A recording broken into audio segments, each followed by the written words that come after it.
How much time has passed? Day? Weeks? The man wasn't sure.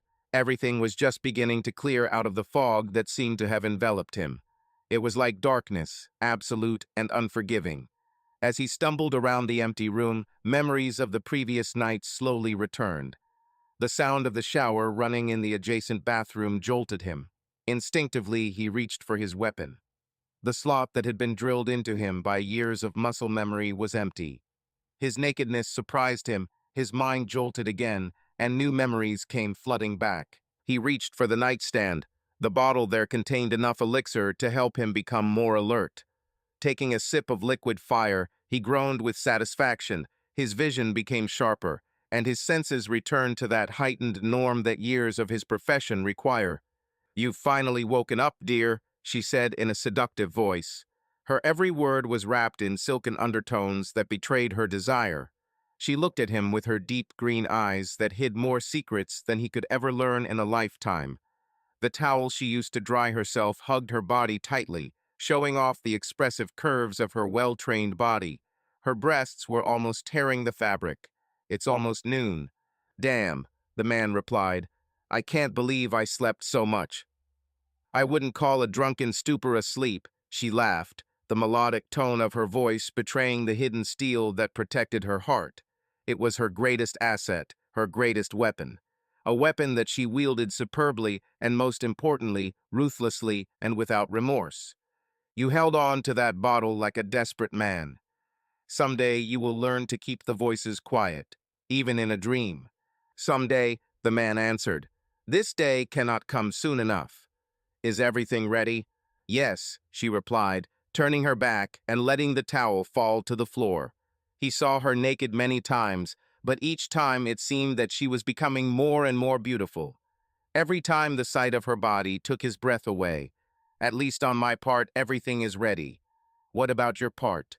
"My part is simple," he replied, starting to take off his clothes. "I just need to bend my index finger and keep my aim level." "Make sure the aim stays level," she replied. "The last few weeks you have been more uncontrollable than usual. If I weren't so confident in your abilities, I would choose a different partner." "Well," he answered, closing the bathroom door, "it's good that no one can compare with my abilities." "There is one person," she answered, knowing full well what reaction her words would cause in the man. "And if the rumors are true, he is much better than you." "They are true," he replied in a moment of absolute honesty. "He was one of the deadliest men I have ever met, not to mention the most dangerous. But his days are over if the rumors are true.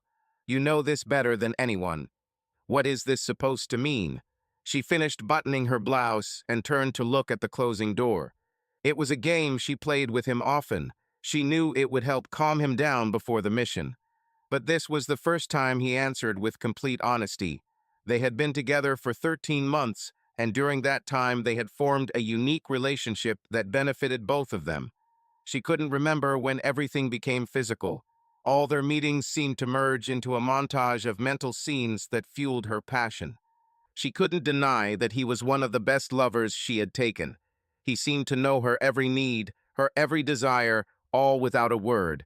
He instinctively understood. For her part, she was always receptive to his achievements, to his necessity. She always felt satisfaction when she caught his gaze on her body, when she imagined herself like a few moments ago. But she got more pleasure from seeing his feelings of passion when they made eye contact, not only in the bedroom, but even when they were just talking. They had learned a lot about each other over the past 13 months. "How much did you give me to drink yesterday?" the man said, returning his skin color. The last evidence of a night of heavy drinking was blood-red eyes and a slight trembling as he dried himself with a towel. "I'm not your mother," she replied, "and not your nanny. You are an adult, but you've drunk enough to not live up to the level expected of you." She raised an eyebrow, indicating that the remark attacking his manhood was made in a completely jocular spirit. She knew very well that men have fragile egos. She has made a brilliant career by learning to exploit this common weakness. "That's never stopped you before," he replied, starting to get dressed. Unlike her, he needed to wear a variety of personal protective equipment. including a Kevlar vest that was easily concealed under a Kevlar business suit. To the unenlightened eye, the suit was just another good imitation of more expensive Italian tailoring, well-fitted and suitable for their current cover, newlyweds on a business honeymoon. I can't wait for this task to be over so I can shave completely. But darling, she said, throwing her arms around him and moving closer to his face, as if for a kiss. It was another one of her tricks, another weapon in her arsenal. He was very familiar with this game. How will you cope without me? She leaned closer, almost close to his lips. It was a mutual desire and a move of power. Another reason why she felt so drawn to this man was his ability to resist her charms. This in itself was a rare quality in any man she had met in her life. You'll find some poor loser who won't be able to tell you to pull yourself together, he replied, taking her hands. We have a meeting. With little effort, he lifted her 15 centimeters off the ground, almost like an adult controlling a child, and moved her out of the way. You know I hate it when you do that, she said, straightening out her clothes. You know I don't care, he replied, taking her face with one hand and kissing her. It's for luck, he said. When he walked away, she kissed him. And this is so that you remember what will be waiting for you. With their final ritual completed, the man and woman opened the door to the room that had become their temporary home and placed a "Do Not Disturb" sign on the door as soon as it closed. The couple walked holding hands, smiling politely at the other guests as they made their way to the concierge desk. Without breaking eye contact with each other, they each handed a small ticket to the man behind the counter, while the latter quietly read the numbers on each ticket and signaled to one of the porters. Taking extreme care not to disturb the loving couple, the porters quietly but quickly made their way to the back of the luxury hotel through a door marked "Staff Only." Just as quickly and quietly, they returned with a large suitcase and a small package, which the loving couple took, continuing to exchange loving glances with each other. The man took the suitcase, and the woman carefully pressed the package to her chest and broke eye contact for the first time. Is the conference room ready, Mr. Jones? The man looked at the concierge with absolute professionalism. The coldness in his voice betrayed a man in complete control of his emotions. Yes, Mr. Davis, Mr. Jones replied. Your guests have not arrived yet. Refreshments will be delivered shortly after their arrival. Would you or Mrs. Davis like some refreshments while you wait? No, thank you, Mr. Jones, the woman replied. We will wait until our guests arrive. Thank you for your hospitality. You were very kind during our stay. We are here to make you feel welcome, madam, Mr. Jones continued. I must say it's a shame that such a lovely couple has to work in the middle of their honeymoon. Unfortunately, we couldn't miss this opportunity, she answered again. But I'm sure my dear one will find a way to compensate me for this. She reached out and wrapped her hand around the man's chest, like a woman claiming her rights in the presence of other women whom she might consider a threat. With her sheer beauty, the concept itself was absurd, but it served as a silent signal between them. I'll find it, darling, he answered, kissing the top of her head. Her signal was received. If you'll excuse us, Mr. Jones. Together, the newlyweds walked again, holding hands, the gentle sway of the woman's hips attracting the attention of both men and women who wandered around the hotel lobby. She smiled to herself, satisfied that her technique was flawless. When they reached the entrance to the conference room, the woman straightened the man's tie and smoothed his suit with her hands. Her gentle pats helped remove any creases from the suit, but her movement was really meant to make sure the small microphone hidden in the lapel of his jacket was on. They'll be here soon, she whispered in his ear, her smile making it seem like she was conveying a loving message that only her husband could hear.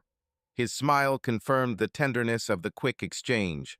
A collective gasp was shared by the women who continued to watch as he leaned towards his loving wife, wrapped his arm around her waist, and kissed her before they entered the room.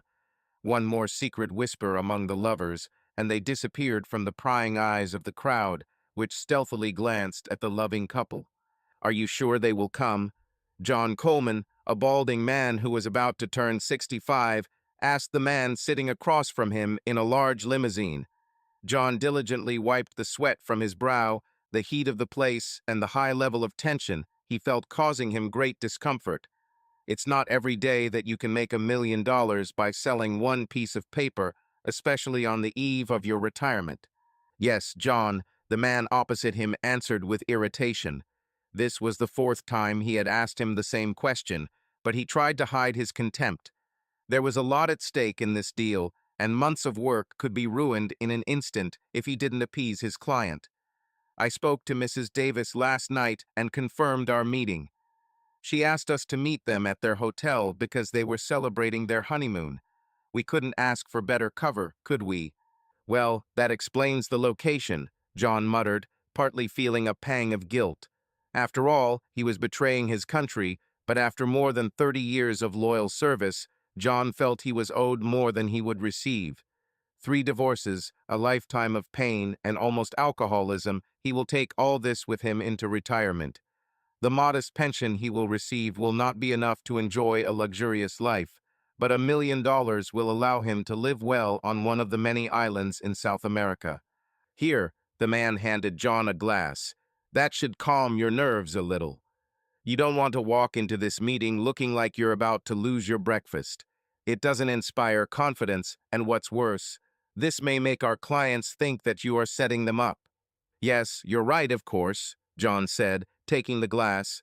Having emptied the contents in one gulp, he sat back down in the comfortable leather chair of the limousine. Did you ever think we'd get this far, Larry?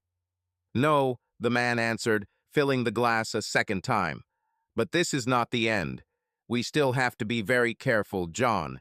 He handed John the glass before continuing. The meeting will be very short. They want us to stay there as little as possible. So avoid chatter, just talk to the point, and it will end soon. Why don't you do all the talking then? Because you can explain the information better, John, Larry replied. I'm just here to make sure everything goes smoothly. I will have to work with these people in the future. What do you mean? John, Larry replied. His patience was running out, but he knew he had to remain professional. Corporate lawyers need to maintain connections with others. I'm sure this won't be the last time I'll deal with them. There are not many of us who can play such a game. You have an advantage. You can leave, and in a few days you will go to a new country with a new name, and I'll still be here. Yes, John replied, his thoughts already celebrating his soon-to-be-acquired wealth. This will be a great time in my life. Maybe I'll find a good woman to take care of me. Lord knows I deserve at least that. You've been a patriot all your life, Larry replied. You deserved it. Together they raised their glasses and drank. Larry smiled to himself, allowing himself to relax for the first time. Part of him was disgusted by the actions of the man opposite. He was well aware of his disgusting habits and weak morals. There had been more occasions than he could count where he had had to drag a half-naked John out of one of the many shady clubs. This man knew how to relieve stress, that's for sure. What will you do after this deal, when I leave? John's question interrupted the small calm that Larry was able to enjoy. Do you already have a new job in mind? No, Larry replied, downing the contents of his glass. But I'm sure something will come up. Many people are retiring these days, just like you, John. People who didn't get their due because of an overtaxed and underfunded government. I'm sure I'll find a new account soon. Well, John said as the hotel came into view, his heart starting to race again. The sweat was back, the mumbling and erratic behavior were back on full display. Maybe we can have a drink after this, huh? Maybe, Larry said, downing the contents of his glass. Let's see how everything goes. Remember, no empty talk. Business person from now on. He finished his speech as soon as the vehicle stopped. The doorman came to open the door for the passengers.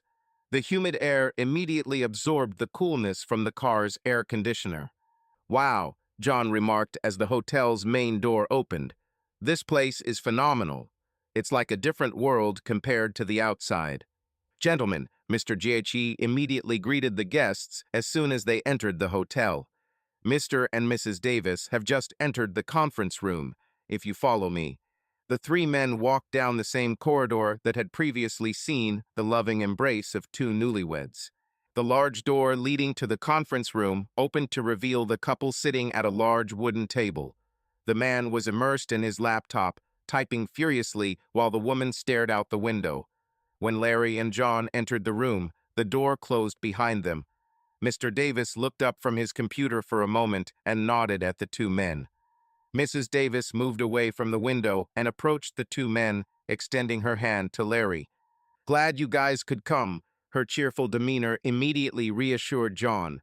"Today is an unusually hot day." While Larry shook her hand, John took the opportunity to get a better look at the woman. She was strikingly beautiful. John often thought Larry's description of the woman was exaggerated, but as she stood before him, he felt a pang of envy.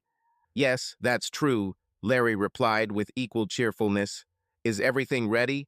We have a plane to catch." "That's why I like you, Larry," Mr. Davis replied, just as Mrs. Davis extended her hand to John, always straight to the point. He pulled out a large suitcase from under the table and carefully placed it on the table. "I'll give you the combination after we check the contents of the package." "John," said Larry, "if you don't mind," he added as soon as Mrs. Davis sat down next to her husband. John took a small envelope from his jacket pocket and handed it to Mrs. Davis. "Well, John," she said, purring as her husband removed the flash drive from the envelope and connected it to the laptop. "What password?" 15 Landshark. John carefully specified which letters should be capitalized and which should not. "As soon as you unlock it, all the plans will be in the folder." "With this," answered Mrs. Davis, "do you think we can create maps with military precision?"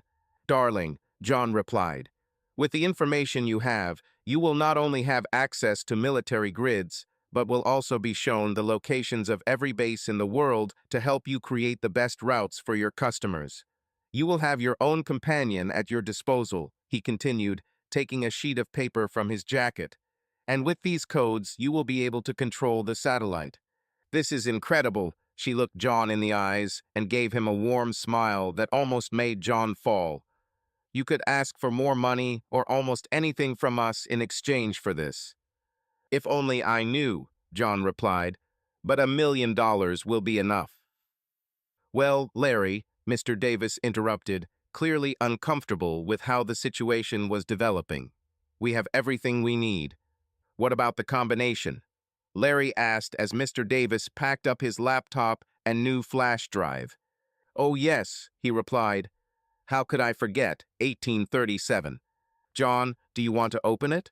Larry smiled, turning the suitcase so that John was more comfortable. As the latter entered the numbers, Mr. and Mrs. Davis watched with interest as John eagerly opened the suitcase.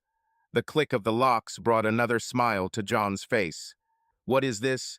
John's smile disappeared when the suitcase opened. Inside, neatly packaged, were 3 ID cards, each with a photo of the person in the room, each ID identifying them as federal agents.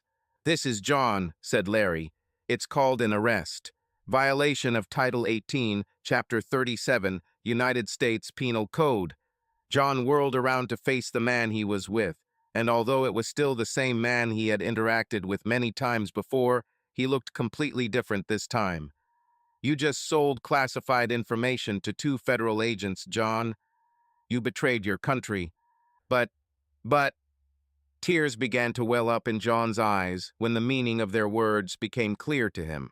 "If you're going to betray your country," Mr. Davis interrupted as Larry chained John in handcuffs, "at least be a man and don't cry when you get caught." As Larry led John out the back door, Mr. Davis quickly picked up the phone, which began to vibrate. "Yes, this is John," he said into the phone, his voice changing from the accent he had used for this call. "Absolutely, I can be there in an hour. My business here is completely finished." He winked at Mrs. Davis as he continued the conversation. "I understand the need for privacy, and I will only be there with my assistant." "Don't forget to remind him about your dinner reservation," she whispered to him. "Yes, absolutely. We will have to interrupt our meeting. My assistant and I made dinner reservations." Loud laughter came from the other end of the line. Yes. Well, this is one of the few times when I am away from my wife, and she is away from her husband." We intend to have a good time. More laughter before the call ended. I told you, she said, laughing. He likes to play games. What you told him about our affair will make him consider you an equal. I wouldn't be surprised if he asks you about the details of our lovemaking. Well, I won't lie about that, Mr. Davis replied with a grin. One more meeting, and we can return to ourselves. They drove together to the next meeting point, all the while discussing the plan to make sure all the details were worked out correctly. She seemed too calm for someone who was potentially making one of the most dangerous deals. He was too busy thinking about options, positions, code names, any details that might seem important while they were so close to the finish line. If all goes well, she said, breaking the silence of the situation, you won't need me. But at the first sign of trouble, I'll pull out my gun and shoot to get us out of there. We should be fine, he replied, watching as she opened the package she was holding. Her steel .45 brightly illuminated the dark interior of their car. But if you have to pull out that gun, please aim straight. Darling, she purred, I always hit the target. That's what I'm afraid of, he answered, causing the woman to laugh. If it weren't for work, he said to himself. She heard him and smiled warmly. Someday we will both retire, maybe then. She kissed him tenderly on the lips. Who knows? It's time, he said. See you on the other side. John, my friend, the man greeted him as he entered the large warehouse. It's good to see you, the man laughed, gesturing for John to sit opposite him. His heavy, accented Russian voice echoed through the warehouse. Only the smell of stale cigars seemed to resist the powerful voice. Yes, Villick, said John. You're the second person to tell me this today. I must say that the other person looks much better than you. Both men laughed as John took the offered seat. Oh yes, Villick answered. You're talking about your assistant, right? I saw her. She is very beautiful. Are you a happy man? He took out 2 glasses and a tall bottle of vodka. Let's have a drink first, right? Things to do later. Okay, John said. I don't have much time, my friend. But a glass won't hurt. As both men raised their glasses, John noticed a shadow moving behind Villick. Light steps behind him revealed 2 more people in the room where only he should have been. You know, John spoke. Give me another one. Rarely do I get to enjoy such excellent vodka. Leave the bottle, my friend, said Villick. I don't want your beautiful girlfriend to be angry with me for keeping you late and making you miss dinner. I can't, John replied, standing up and reaching for the bottle. She will understand. Moreover, she will wait. John laughed, pouring 2 drinks. He quickly looked around, looking for other intruders. I don't think she's had enough of me since this morning. John laughed again, trying to determine from which side he was being attacked and what weapons they had. He knew she was still taking a stand after his signal that things weren't going as planned had gone unanswered. This is true, Villick asked curiously. Do you think you're man enough for her? Well, John answered, I'm more than her husband. Both men exchanged nervous laughs. Like 2 apex predators trying to maintain their disguises, they skirted each other's words, each weighing the other. Villick was not sure whether he had been exposed or whether the man opposite was simply stupid. John was trying to figure out how he would attack. Let's get down to business, he said, more to diffuse the tension and regain control of the situation. You can go back to your American bitch. That's the plan, my Russian friend, John laughed, exhaling quietly. The signal for the second team to take position was given. All that remained for John was to play his part. Once you get this technology, all your dreams will come true. Before he had time to utter these words, shards of glass began to fall around them. CIA. The ocean of voices was drowned out only by the hail of bullets that erupted around the room. The panic in Villick's eyes almost made John laugh, but his training ensured he remained professional. John grinned, dispelling the cloud of doubts enveloping Villick. Immediately, the Russian reached for the weapon hidden under the table. Before he could take aim, John hit him. I've wanted to do this for a long time, John said. It's incredibly satisfying. Like a cold beer on a hot day. He looked at the agents who were already handcuffing the few survivors. By authority of the President of the United States, you are under arrest on charges of arms trafficking. I'm sure we'll find more along the way." The man smiled. "Sir," one of the uniformed officers addressed the man known as John. "You are expected for a briefing at headquarters. Please follow me for evacuation." "I'm all yours." "We both know that's not true," he said. "Your husband would have a lot to say about that." "I love our briefings," she purred. "And he's not half the man you are, baby." She gently reached for the bottle in his hands and took a long sip. The vodka was much better than she expected. Villick really knew a lot about good taste. "So you keep talking, Margie." He smiled when she involuntarily straightened up, hearing her real name for the first time in months. For a moment, she was vulnerable. "I'm glad you can't get enough of me, because I can't get enough of you, Elvis. I told you, only one person calls me that." He gathered his clothes and hurried to the private bathroom in the office. Perhaps the title has its advantages. "You're so sensitive," she said, trying to hide her smile when she saw the man she'd spent so many months with. A few hours ago, he called himself John. A few hours ago, Mr. Davis. She knew that he always had a hard time adjusting after long undercover missions, and she also knew that he hated being called Elvis, except for one person. "Presley," she said. "Sorry. Let's just get back to what we were doing. We won't be seeing each other much in the coming months. I'm on my second honeymoon, and I'm sure your little friend misses you." "She left me," he said before closing the door. "I wasn't good enough for her. We've been apart for too long." The door closed behind him. Silence swallowed her in the room. She hesitated for a moment, quietly reaching for her phone.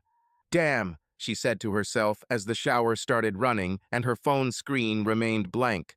Unlocking her phone, she quickly sent a text message to a number she had long ago memorized. The message was simple and concise. She will delete it as soon as she receives confirmation that it has been sent. "Baby," she purred, "please don't sulk." Before she could even get to the door, both of their phones rang at the same time. "What do they want now?" Presley shouted, opening the door fully dressed. "We just finished." "Damn," she replied, picking up the phone. "Yes, sir." She looked at Presley. "Yes, he is here with me." The panic in her eyes showed that what she heard was not good. "We'll be there in a few minutes." "I don't want to hear it," Presley said. "Let's just end this shit." He headed towards the office door, looking back at her, still standing naked. "You should at least look decent. I'm waiting outside." "Okay," she replied, putting on her clothes. Her mood changed again. "Give me 5 minutes, dear." She knew he couldn't hear her.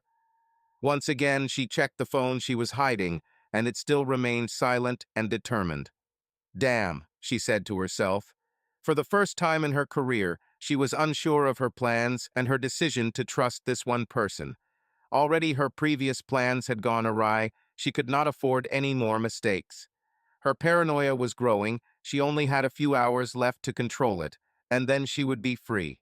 After pulling on the last pieces of her outfit, she went to join Presley downstairs. A fleeting smile appeared on her face, the only sign of her complacency. "I can't believe it took you so long to get ready," Presley said as she walked out the front doors of her office. "We have a warbler ready to sing." "It didn't take long," she replied, hiding the relief in her voice. "It's about time," he answered, leading her to the car that was waiting for them. "We can finally get closer to ending this crap that's been going on all these years. Maybe the next task will be easier." "You never gave the impression of a person who takes the easy way out," she replied. "You have too many layers." "That's what they say," he answered, heading towards the car. "It shouldn't take long. I'm already tired of this work." The road to the office was quiet. Both agents with countless amounts of experience had their own doubts. No amount of training could prepare them for this level of stress. "Who's ready to talk?" Margie asked, her real voice, equally seductive, sounding strange without the accent she used as Mrs. Davis. She shifted nervously in her seat.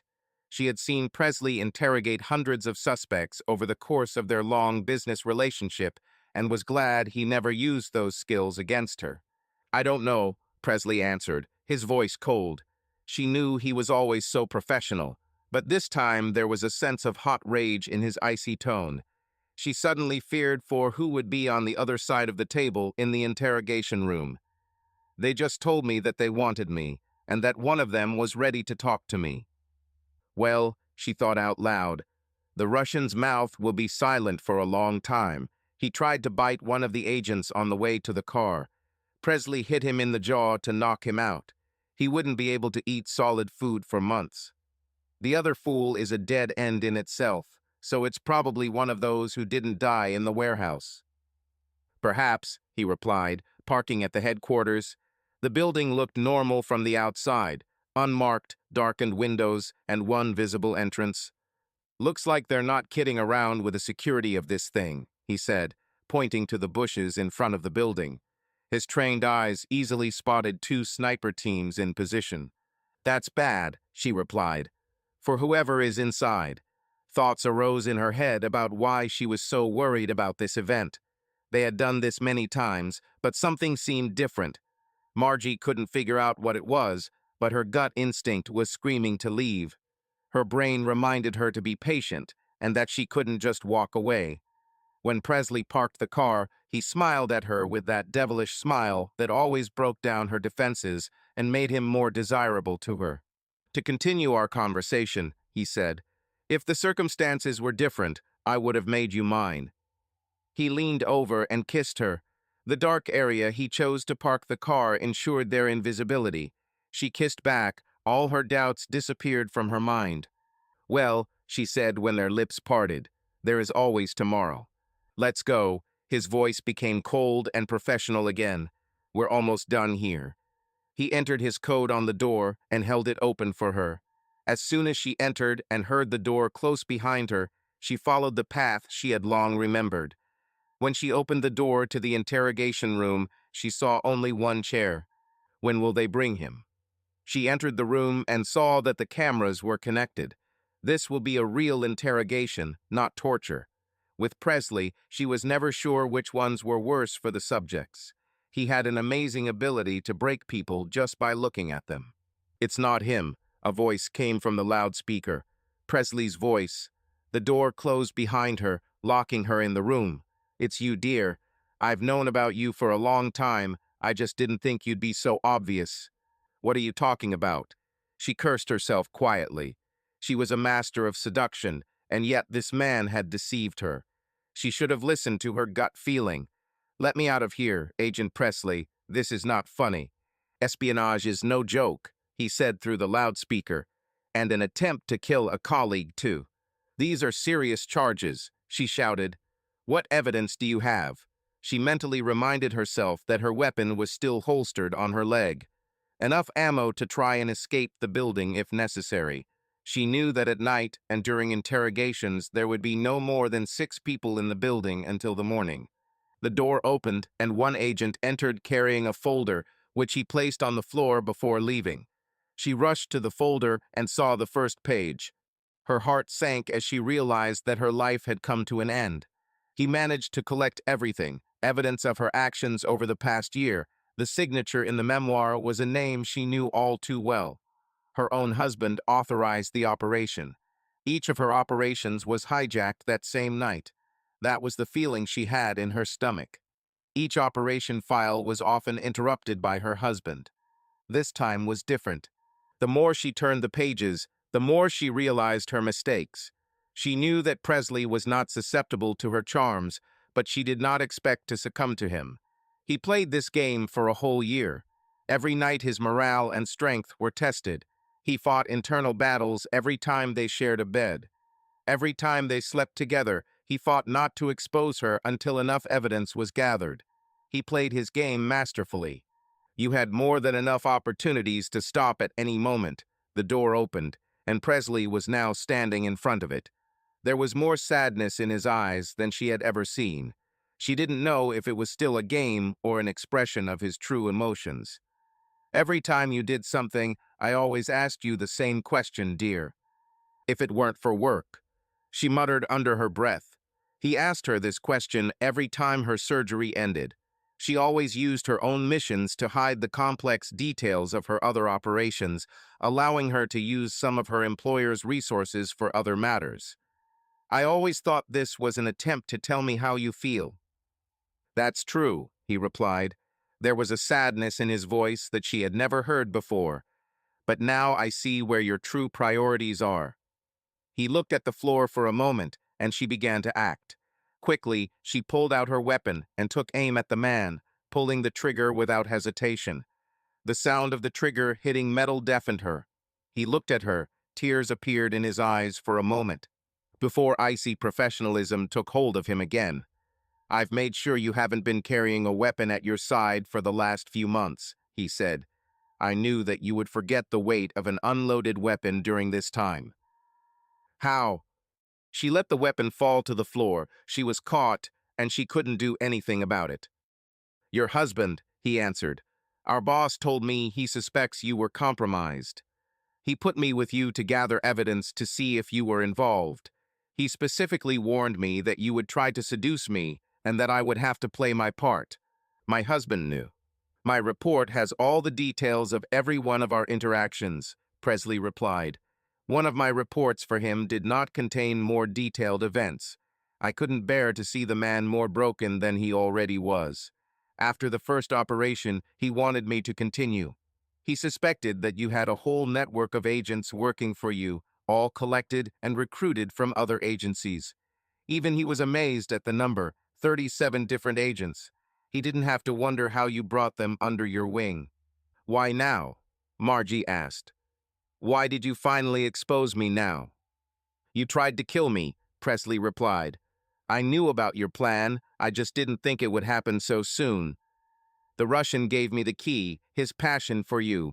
I knew that you had already slept with him. I knew that he would be your executor. I was so damn careful, she replied with venom in her voice. The bastard just couldn't resist.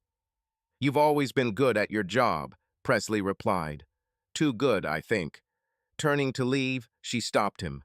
Why didn't it work for you? It worked, he replied. He didn't dare look her in the face as he continued. Too good. His voice began to break. He knew he could say no more. The door closed behind him, the woman's moans being the only sound that muffled his footsteps as he walked into the office. The dark corridors hid the single tear that escaped his eyes. You did a good job, a voice came from behind the large table. On the office door was a name that Presley didn't need to read. It was the director, the man with whom he had shared the same woman for the past months. No one could make these connections, no one could resist her for as long as you. Thank you, sir, Presley replied, sitting down opposite the man he had been cheating on in recent months. I don't think I could have held out much longer. He looked at the pack of cigarettes lying on the table. May I? Help yourself, answered the man. I thought you quit. She asked me about it, Presley replied, lighting a cigarette. It doesn't matter now, does it? I want you to take a few weeks, he replied. Get yourself in order. Talk to your doctor. I'm sure she'll find a way to undo the damage my bitch wife did to you. Whatever it is, I'm sorry for putting you in this position. As you said, sir, the fragrant tobacco exhaled. There was no other way, and there was no other person either. Tomorrow I'll go to the doctor. Seriously, Presley, said the director. Go see her before you return to full duty. I don't want to see you here for the next 2 weeks. Go to your sweet girlfriend, maybe she will take you back. We both know she won't accept, he replied. I can't tell her where I was or why I left her, sir. She's better off without me. I'll make sure your instructions are followed, the director replied. She will be isolated for a few days. Let's see if she starts to break down. No contact, even when bringing food, will be put to sleep beforehand. This should make the investigator's job easier, Presley said, standing up. If not, let me know. See you in a few weeks, sir. Presley, he said, don't blame yourself for her. She deceived us all, son, me much longer than anyone else. Presley smiled politely at the man and walked towards the car. The sniper teams moved out of their positions as he passed by. A second cigarette calmed his mind enough to find a bar to drown his last sorrows. The place he chose was dirty, barely lit, and filled with smoke. The only customer was sitting at the counter. Presley chose the opposite end to position himself. The man stared into his glass. They must have shared similar sorrows, Presley thought. What will you drink? The bartender looked pleasant enough. He was older than Presley, and the scars on his arms spoke of a difficult life. A small tattoo betrayed his military background. Presley immediately felt at ease. Coors Light on tap. The bartender looked at him and shook his head, pouring beer. Hard evening. He put the glass in front of him, then took the second one and poured himself. It's not easy. Presley raised his glass and took a long sip. Woman, the bartender asked, his voice hoarse from years of smoking. Presley nodded, returning to his glass. Just don't start crying like a little bitch, and we won't have any problems. Women come and go, you are still young. Full of fish in the sea. She was my sea, Presley replied as the bartender served another customer at the other end of the bar. The director said you would come. Dr. Maria Gallegos, a CIA psychologist, welcomed him into her office. I wasn't sure if you'd come. Why is that? Presley asked, truly perplexed. I thought that you would take a masculine approach to emotions and feelings. You try to suppress them, as many agents do, until you explode and are removed from active service. Glad I was wrong. I was ordered to come, he replied. There's not much choice when the director personally orders. So what are we going to do? I'll tell you what happened, and you'll say it wasn't my fault. No, not really, she laughed. We will find out what damage was done to your psyche by the last operation and how to return you to normal or as much as possible. Depends on the case. You don't know what operation I was in. I try not to read patients' dossiers before the first session so as not to form bias. She pointed to the folder on the table. But I have your folder, yes, I will read it today. Tell me what you think I need to know in advance. I was chosen to work undercover to catch a mole in the organization. Actually, a network of moles all over the world. Why do you think they chose you? The director himself said it was because of my skills and lack of attachments. What do you mean? I have no family, Doc. No emotional attachments. No romantic relationship. You may have seen in my file that I have several disorders that make it difficult to attach to people. I mean, why do you think that's the reason you were chosen? The director said it himself, Presley replied. The operation had a very specific asset to exploit. This asset turned out to be one of ours and one of the best in covert operations, especially in the exploitation of other agents. I see, she wrote in her notebook before continuing. Tell me, what do you think about yourself? I think that I am a valuable asset to my country, he replied. I think I am a valuable tool in the ever-changing environment of war. I am a product of a machine, a well-made product. So you consider yourself a machine? No, he answered. The machine does not think, does not feel, it only carries out commands. I am a patriot. Tell me more about your last mission, she wrote. What's happened? The mole used the resources to create his network of spies selling information between countries. She was a war merchant, seeking to profit from the death of anyone who came within her sights.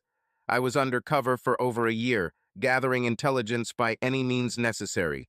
My reports to the director detailed the details of each operation and the evidence accumulated as we worked together. So you pretended to love her long enough to actually fall in love. Her voice trailed off. Presley continued. I played the role of the incorruptible man long enough for her to feel that she needed to get rid of me in other ways. So she tried. Kill. Presley looked at her. Her professional armor fell away for a moment. In her eyes, he saw bitterness and pity for his situation. She contacted one of her assets to arrange a fake software purchase. He should have killed me, I would have received a full funeral, and she would have moved on to her next target.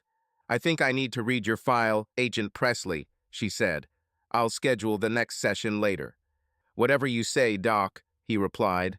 Read it calmly. They say the wine is too soft for the parts in that folder. Whiskey can help. I'll keep that in mind, Agent Presley.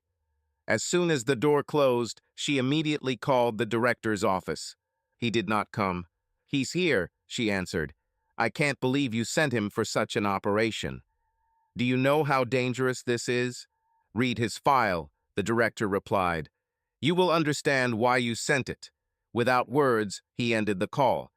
"Poor man," she said to herself, packing her things. She mentally reminded herself to buy a bottle of whiskey on the way home. "I assume that you looked at the dossier." Presley entered the office and saw that Dr. Gallegos was clearly suffering from a hangover. Presley chuckled before handing her the cup of coffee he had brought. After drinking the bitter drink, she felt relief. "It's black. Will help with headaches and taste in the mouth. Whiskey contains a lot of sugar, that's why you feel so bad." "How?" Her voice hurt her. Presley laughed and turned off the office lights before sitting down.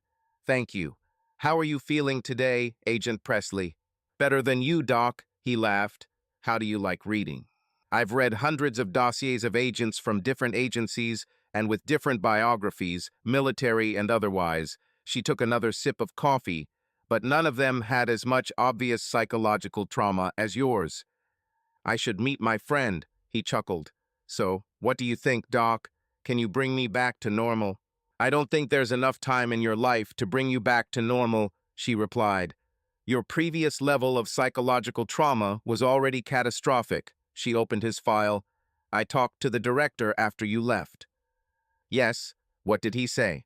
"He said that I would understand why I chose you for this mission." "I agree with him. Your extensive experience in interrogation, espionage, surveillance, even your special forces training has prepared you for the trauma of this operation. To put it simply, Doc, you couldn't be spoiled any more than you already were.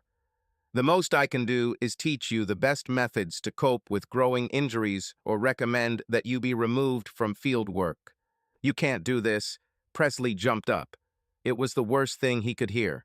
"I can't," she laughed. "Even if the director agrees that he won't, it would be more harmful for you. You need constant mental stimulation, riddles, challenges, but when you solve them, the barriers will fall. Tell me about your friend." "Others, which I mentioned a few minutes ago." She looked him straight in the eyes. "D." He looked around the office. "Let's go out. I want to smoke." "Yes," she answered. "I need fresh air too." "You need glasses, Doc." He grinned. "The sun is bright today." She put on her glasses and followed him outside. "I read the dossier, Doc. Do you know about my military campaigns?" "Just a little bit that I had access to know." "Most deployments were simple. One mission, one target." Presley lit a cigarette. "During training, I became friends with one guy, D. Like me, his path to special forces. Became a ranger.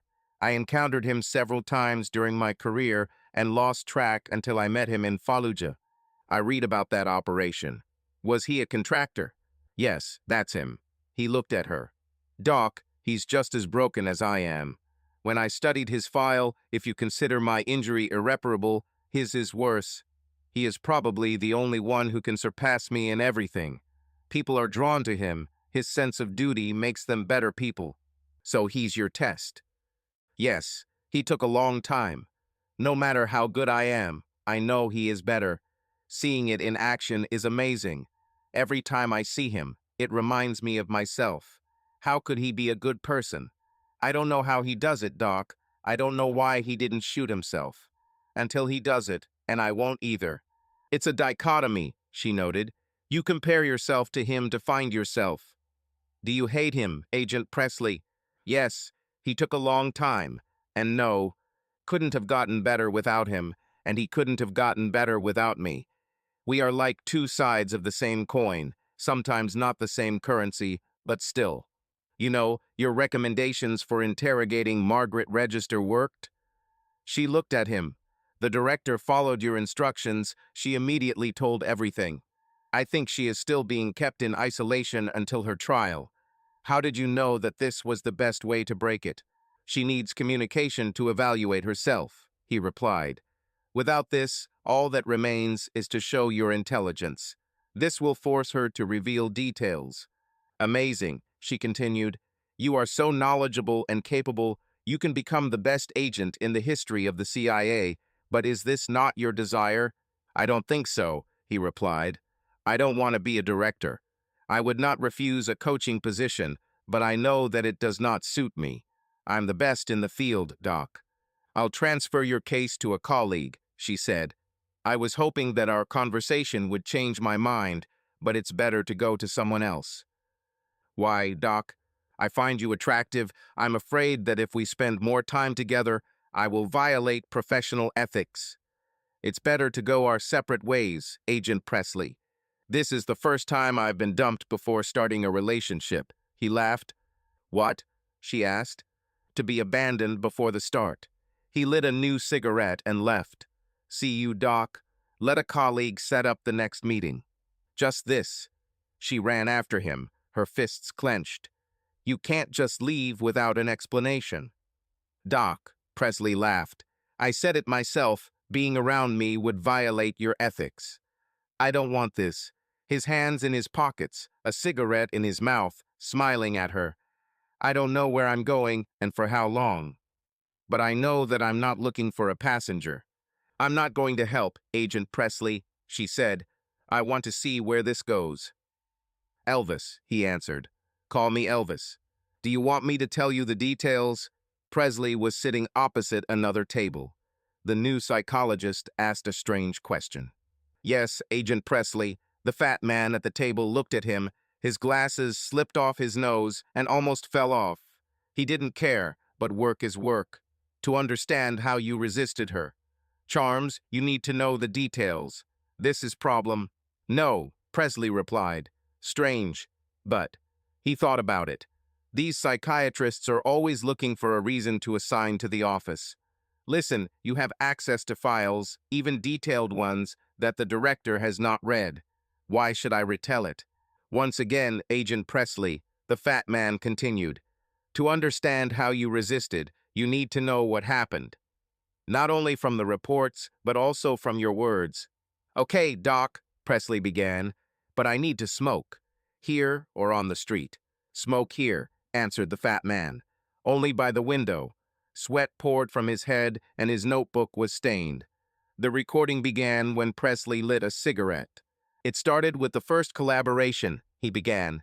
We didn't sleep together then, but there was interest.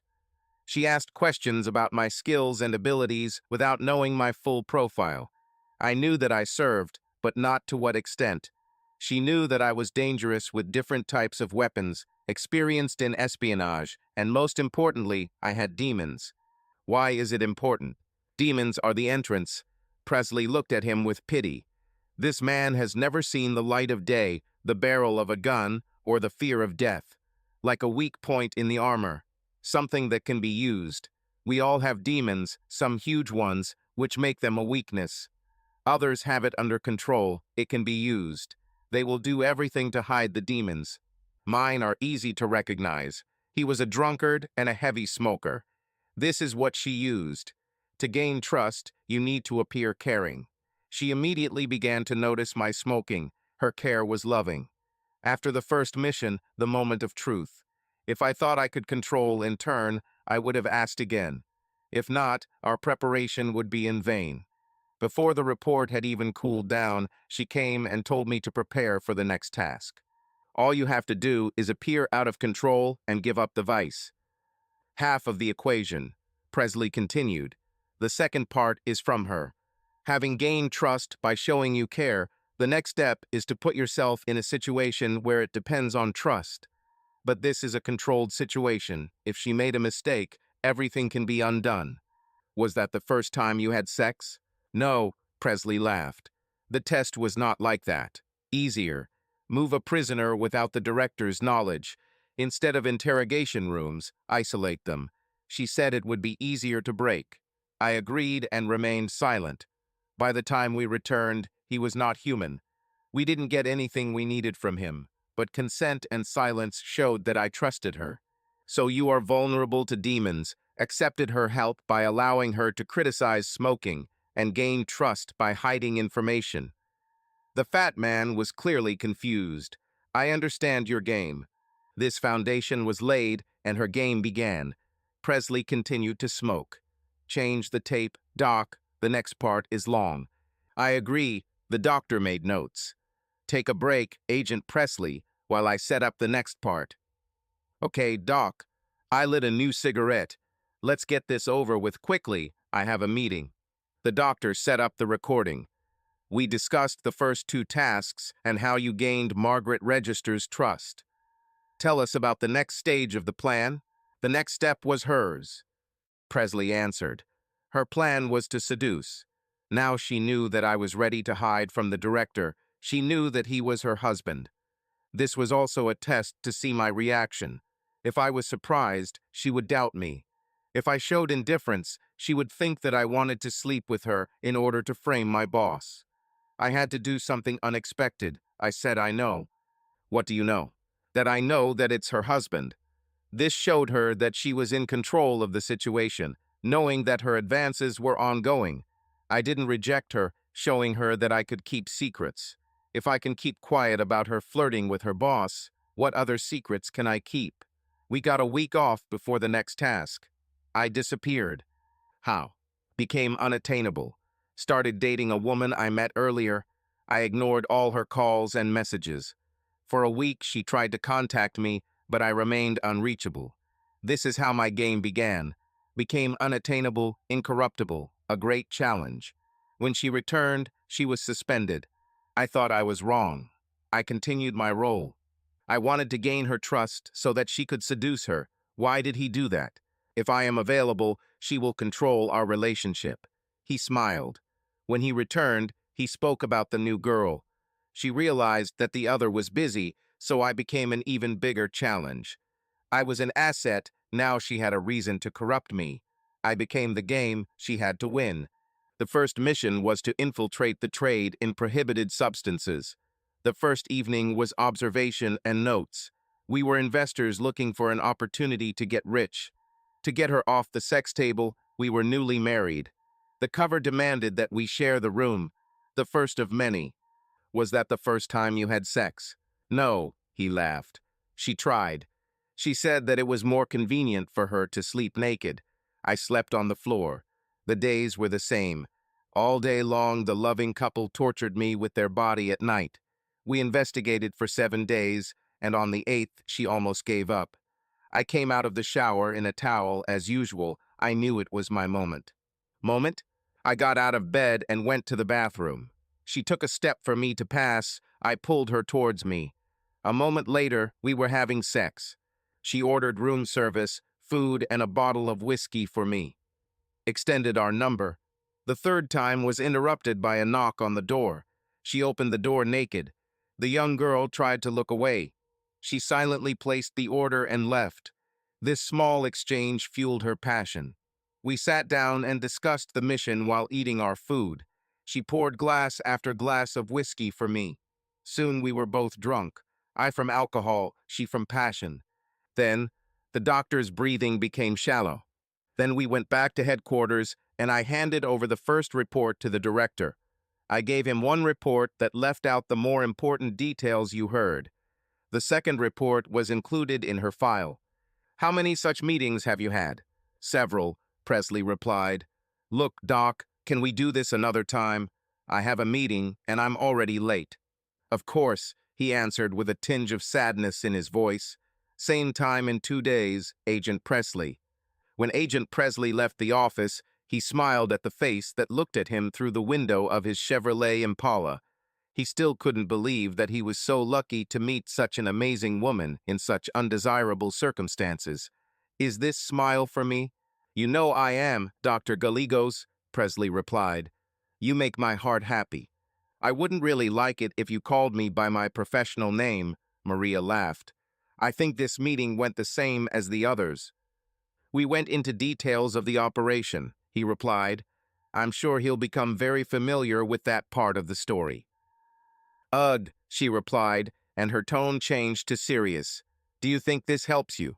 I don't know yet, he answered, but I'm sure it helps him. I don't think he ever got over the secret agent fantasy. I think seeing the extent of damage in a person will sober him up. His phone rang. Damn, of course. He recognized the number. Looking at her, he wordlessly conveyed who was calling. Do you know what he wants? She grabbed his hand, trying to console him. We'll find out now, he said. This is Agent Presley. I heard you wanted to see me, he said as soon as the doors closed behind him. He looked around the small cell. The walls were soundproof, the small window was closed, and large speakers were the only decoration. And even under these conditions, she somehow looked as beautiful as always. The lioness in her heart was as predatory as ever. So, demanding, she whispered, her voice still enveloped in silk. But I guess you can't be blamed. I almost got you. You weren't even close, Presley replied. But if it makes you feel better, you were the closest. Is this all you wanted?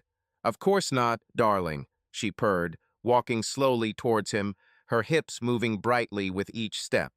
He let her hug him. She didn't break the contact, even when she walked around him. It really was a lioness in her jungle. I wanted to apologize. Even at the last moment, I really didn't want to remove you. Well, I'm glad, I guess, he answered, carefully removing her hand from his chest. If that's all. No, she begged, the desperation in her voice impossible to hide. I have something for you, dear. But first I need to know something. What do you need to know?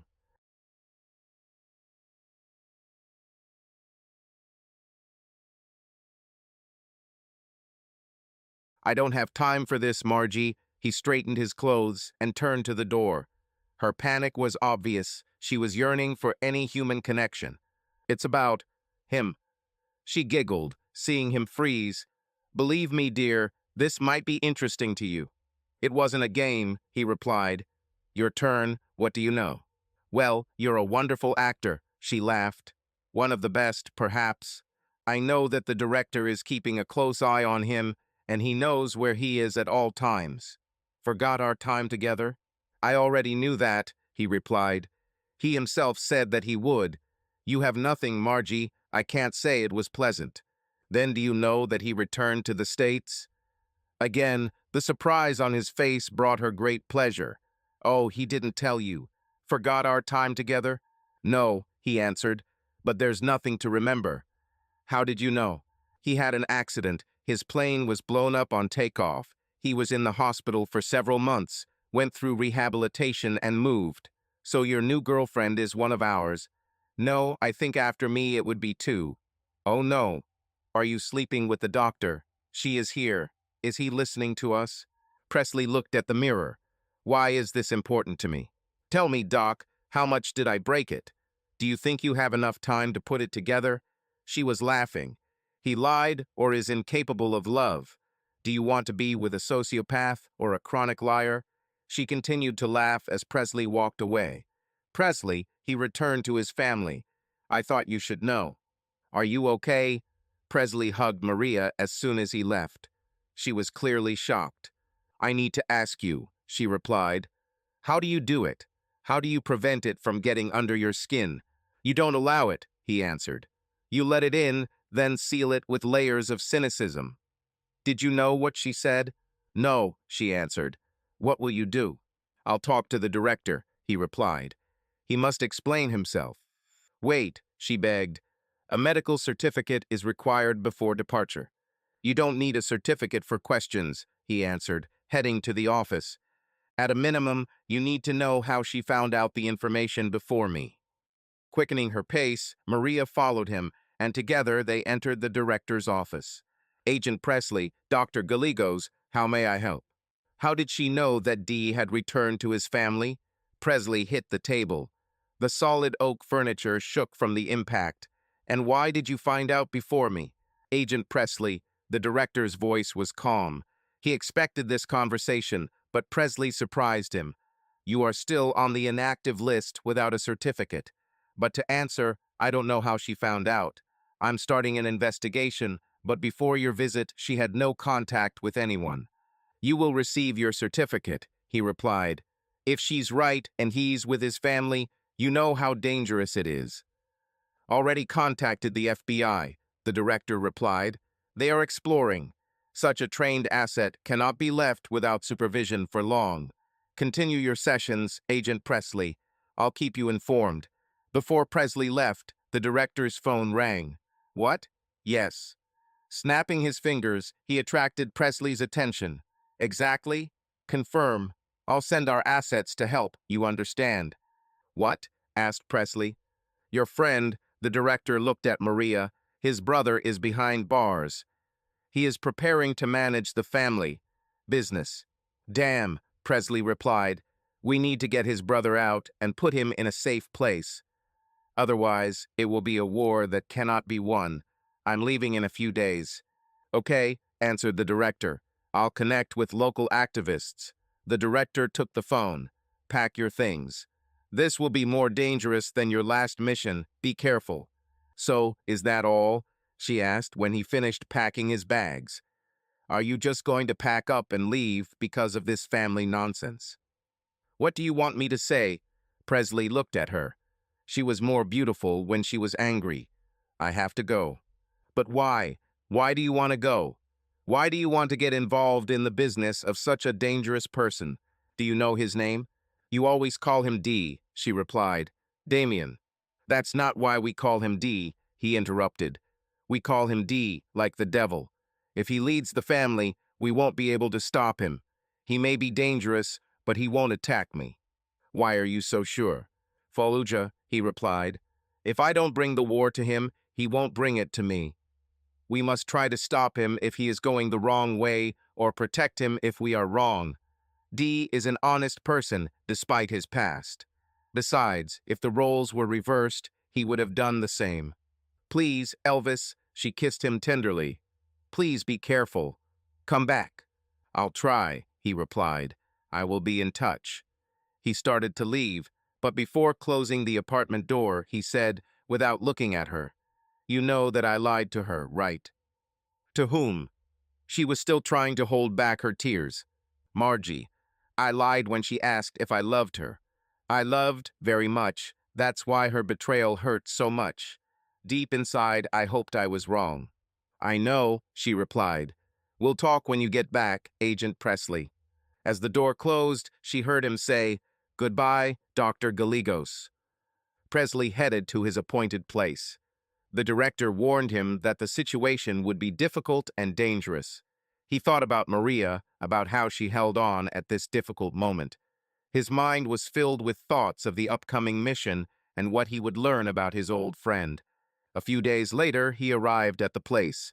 He was met on site by a local agent, a man who knew the territory and local peculiarities well. Agent Presley, nice to meet you, the agent said, shaking Presley's hand. I'm Agent Rodriguez. The director said that you will help us with this matter. Yes, Rodriguez, nice to meet you. What do we have at the moment? We have been monitoring the object for several weeks now. He's been keeping a low profile, no suspicious activity, but his brother behind bars is causing a lot of noise. We need to act quickly to prevent a possible conflict. Understood. Let's start. They headed towards Brother D's location. Presley knew the mission would be difficult, but he was willing to do whatever it took to prevent disaster. Passing through security and numerous checkpoints, they finally arrived at the cell where Brother D was being held. Presley looked at the man behind bars. He was a young man, but his eyes were full of determination and courage. Who are you? He asked, looking at Presley. I'm Presley's agent. I came to get you out of here. For what? Your brother. He's in danger, and so are you. We need to get you somewhere safe before things get out of control. The young man nodded, understanding the seriousness of the situation. They quickly left the building, heading for a safe shelter. Over the next few days, Presley and his team worked to understand the situation and prevent a possible conflict. They acted quickly and decisively, using all available resources. Against this background, Presley continued to think about Maria. Her words, her support gave him strength to move on. He knew he had to return to her after completing this mission. And finally, after weeks of hard work, they were able to stabilize the situation. Dee was grateful to Presley for his help and promised not to get involved in dangerous matters anymore. Driving home, Presley thought about how he had changed in recent weeks. He understood that his life would never be the same, but he was ready to take on all challenges. When he entered his apartment, Maria greeted him with hugs. "You're back," she said, her voice trembling with joy and relief. "Yes, I'm back," he answered, hugging her tightly. "And now I'm here to stay." "For how long?" "Forever," he said, looking into her eyes. "I realize that you are the most important thing in my life, and I never want to lose you again." They stood in each other's arms, realizing that despite all the trials and difficulties, their love had endured everything. Subscribe to our channel so that your love doesn't cheat on you, and go ahead and listen to the next story, because this story is nothing compared to the next one. If you're under 18, don't even think, click to the next one.